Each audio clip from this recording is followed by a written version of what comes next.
Back once again for another special edition of Cape Ann Today. Heather and I are joined by the Mayor of Gloucester, Greg Verga, once again. How you doing, Greg? I'm doing great. How are you guys today? Great. So far, so good. But right off the top, we want to get into the issue with the pay-as-you-throw trash bags. Yeah, some trash talk. Yeah, Let's. let's get into it. Yeah.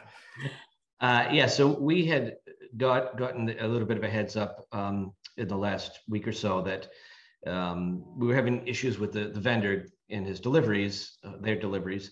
And then we started hearing a lot from folks on Facebook and calls that they were having a hard time finding the small bags because we were told the big bags were like very scarce, but there were still small bags.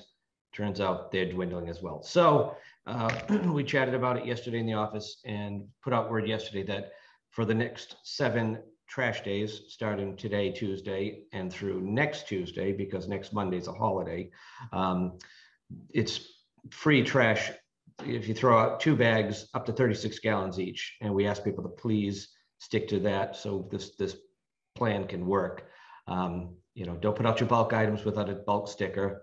And, please don't go clean out your attics and your basements, just your regular household trash for your next trash day. 2 bags, please. Right. And we want to just reiterate with the July 4th holiday, the folks living in Ward 1 will have their trash picked up on July 5th. And that's the last day of this reprieve.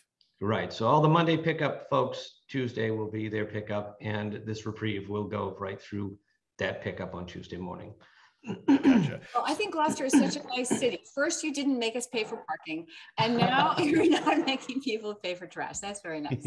No, it is, and I should mention, because a lot of people have been talking about this system and why are we paying for trash. And the way I look at it is, someone like just my wife and I who live alone, we put out trash maybe every 2 or 3 weeks.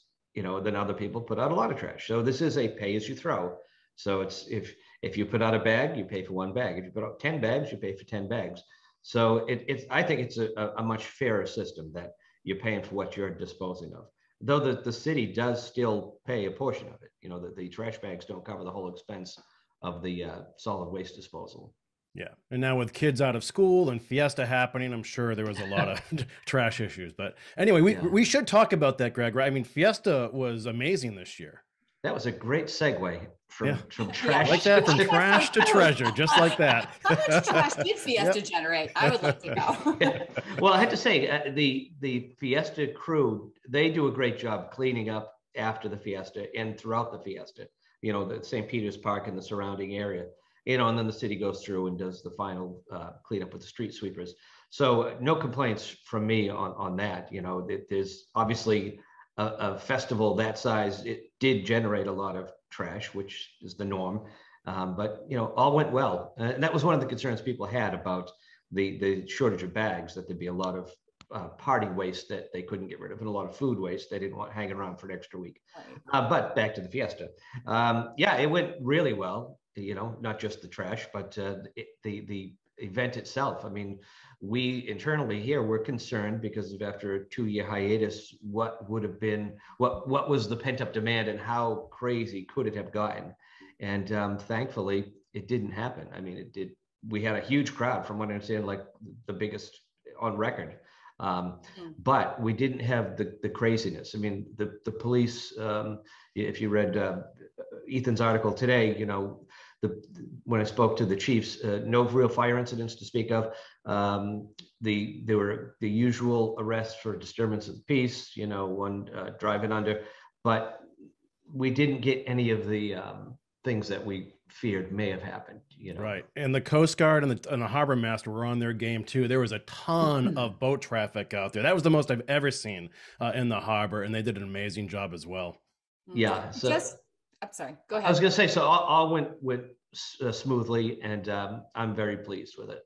Yeah, and we should congratulate all the Senboat race winners and our greasy pole champion, Derek. What's Derek's last name? Hopkins. Yeah. Yeah, it's going to take a lot to knock him off. Yeah. It was it was a great time. I mean, the weather, and then when it rained yesterday morning, it was sort of like it was just a miracle that it held off. And then party's over. Here's your rain. Yeah, I think we all needed that shower, Greg. After that. Yeah. It was a hot day, but the spirit was just beautiful. I was on the beach for Derek's walk. Sorry, Mr. Hopkins missed that. But I'm not from Gloucester. I have to say that. Okay. But the spirit was so lovely. It just felt like everyone was so happy. The beach was packed and it was just joyous. It was really, really well. Great. Don't feel bad about not being from Gloucester. As I said in my remarks on Friday nights, everybody within that Fiesta zone was Sicilian unofficially for the weekend. So even my niece and nephew who came from Vermont, they were Sicilian at that moment. Yeah. So can we just transition a little bit to some sad things? It was a rough week before Fiesta and for the city. 2 fires and a tragedy. Do you want to just say some things about that? Well, first, I would say, my heart goes out to the family of the young man that was lost at the quarry, and certainly my heart goes out to those impacted by the 2 fires. But the bright side of it, if there is one, is how well and how effectively our first responders handled it. I mean, as far as the quarry incident, the first 2 firefighters and cops on scene, they jumped in and went right to work trying to do what they could. And then the rest of the professionals who came in handled it very well. Unfortunately, the outcome wasn't what we would have hoped for. As far as the fires, especially the one at Beacon Marine, the Assistant Fire Chief Bob Rivas on scene just ran a really effective firefighting operation, and they knocked it down very quickly. It could have gotten out of hand very fast. And as soon as I heard, the location, I get texts, the same text the firefighters get, calling them back for alarms. And when I got that text and I heard the location, I was like, oh God, this is going to be Beacon Marine in the water, which would be an environmental disaster, but also just a huge, God knows what we'd be putting up with still almost a week later.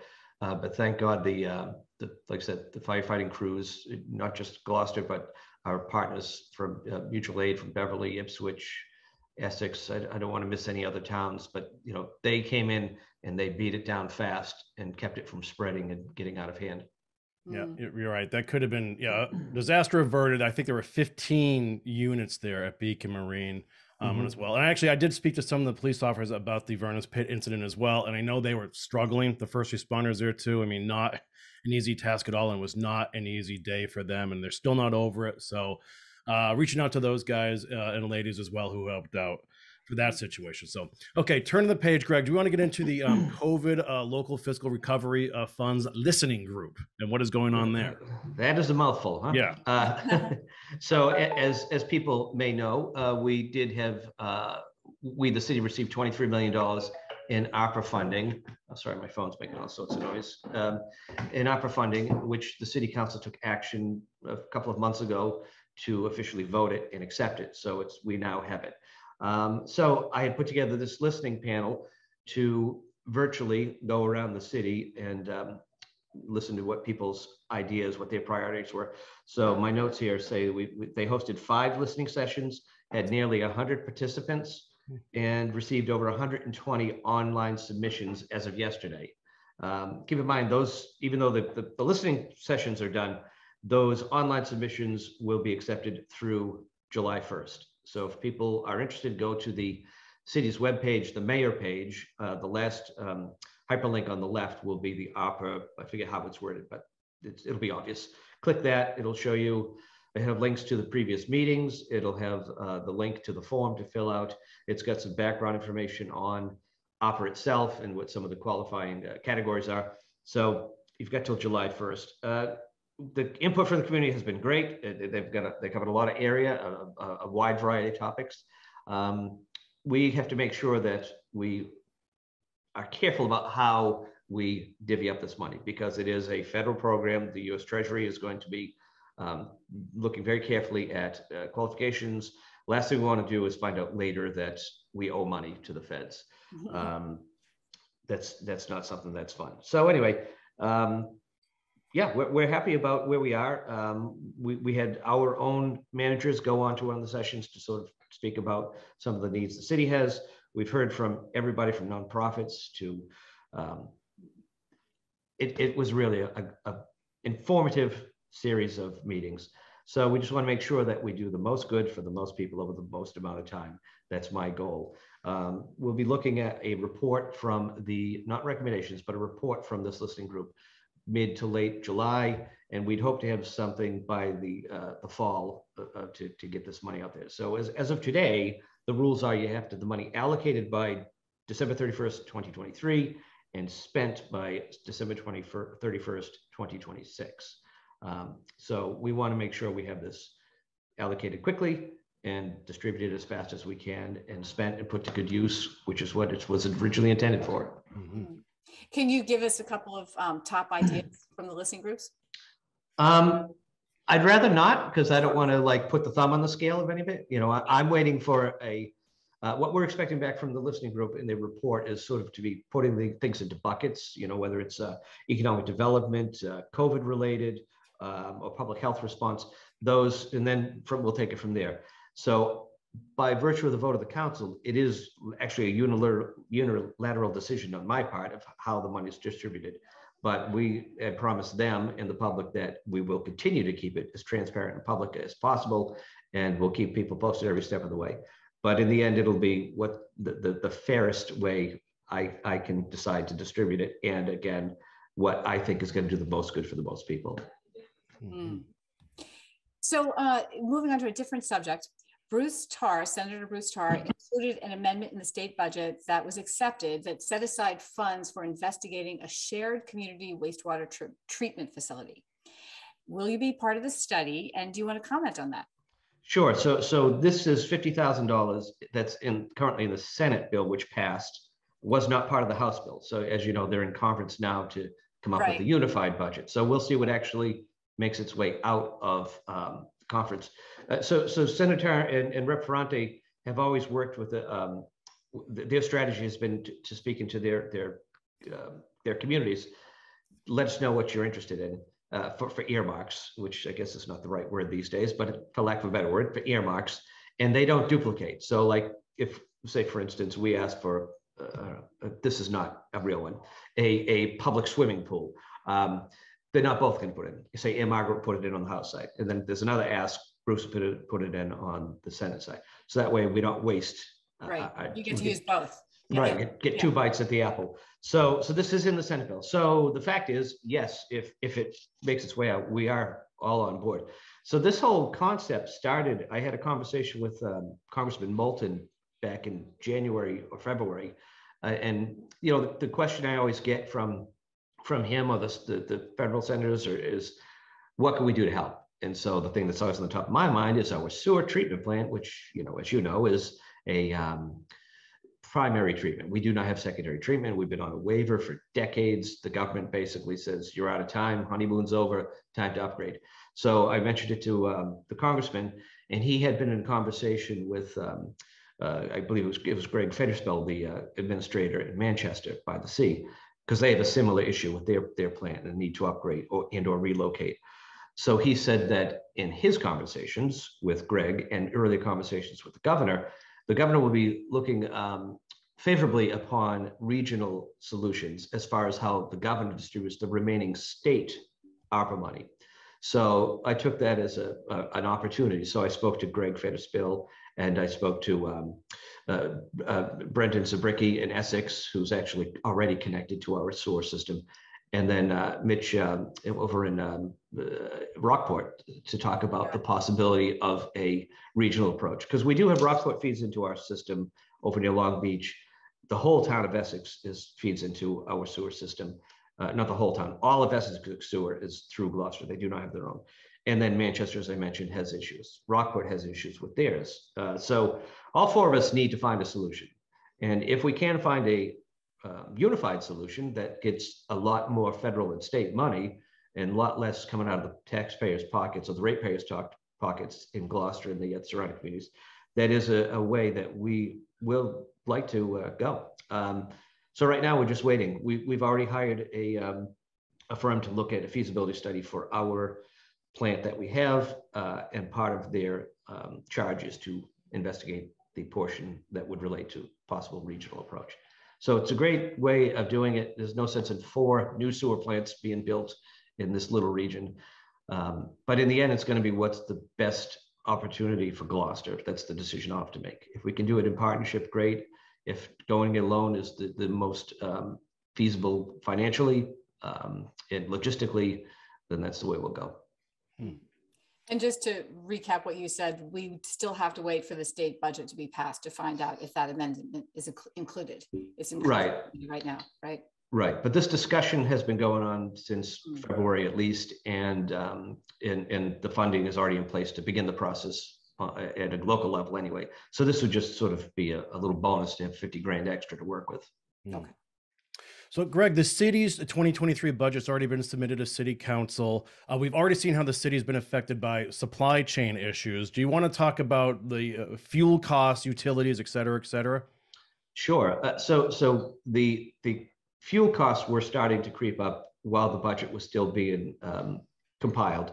So this fiscal 2023 budget, which takes effect July 1st, does include increases to compensate for what we anticipate will be an increase in the cost of fuel, the heating fuel as well as fuel to drive our vehicles around. It's doubtful. Who knows what could happen? But we're at a peak. I think with the almost $5 a gallon. I think Massachusetts just fell below. It's doubtful, from my experience in the past 25, 30 years of paying attention, that it'll sustain itself at $5. It will come down a bit, but I feel pretty confident that we've put together a responsible budget that will cover us for the increases that we have now and that we anticipate that they'll fluctuate going forward. But it's a responsible budget that responds to the issues that have been pointed out to us, me during the campaign and us since taking office. The biggies are the roads. We've got a working group together to look at how private roads can be improved. We've also pumped a lot of money into the public, what's it called? The small road repair line item of the budget. Went from 60,000 to 350,000. This current fiscal year, which is about to end, we pumped in an extra $300,000 into road repairs, because that was in the top 3 of everybody I spoke to on the phone. This is old news to you guys. On the phone and knocking on doors. We're also focused on getting a climate resiliency coordinator in. That was one of the things people were concerned about. We are in a coastal community, 63 miles of coastline. We have a lot of areas in our city that are very vulnerable to climate change and to rising water levels. So having a climate specialist on staff that can work across the different departments to help coordinate our response is going to be a benefit. And their responsibility will be looking for grants, which hopefully will cover their salary, if not more. So, again, there will be increases, there have been, and there will be increases in the cost of fuel, but this budget is responsible. As you've seen in the newspaper, it's roughly a 5.5%, 6% increase, but a lot of that is because of increased revenues locally and increased revenues from the state. The state has finally corrected some of the flaws, I think, that's how I would characterize it, in the Chapter 70 formula. So we feel those are going to be a correction that is going to be carried forward. So again, we've made a lot of investments in this budget that we think are going to benefit the city for a long time to come. Gotcha. And lastly, Greg, we're on the cusp of another big holiday weekend. We have the Horribles Parade is back, concerts, fireworks as well. Is the city prepared? I'm sure they are. And then what are your plans for the weekend? Sure. Well, yes, to answer your first question, the city is prepared. I mean, as evidenced by the Fiesta. We had a few days before the Fiesta, we had a meeting in here with all the department heads, the relevant departments, health, DPW, fire, police, and we talked about what the plans were going forward. So these guys are pros. They were here before me, and they know what they're doing. And so even though we had a 2-year break from big events like this, we have the evidence that we didn't miss a beat. So I'm not at all concerned about our preparedness for the Horribles Parade and the fireworks. My plans, I'm probably going to walk in the parade. No spectacular float or anything, just a waving type thing. Probably have a small cookout with the family and check out the fireworks. And I urge everybody else to do the same, but not come to my house, but at their own house. That's it. Sorry, I had to be clear there.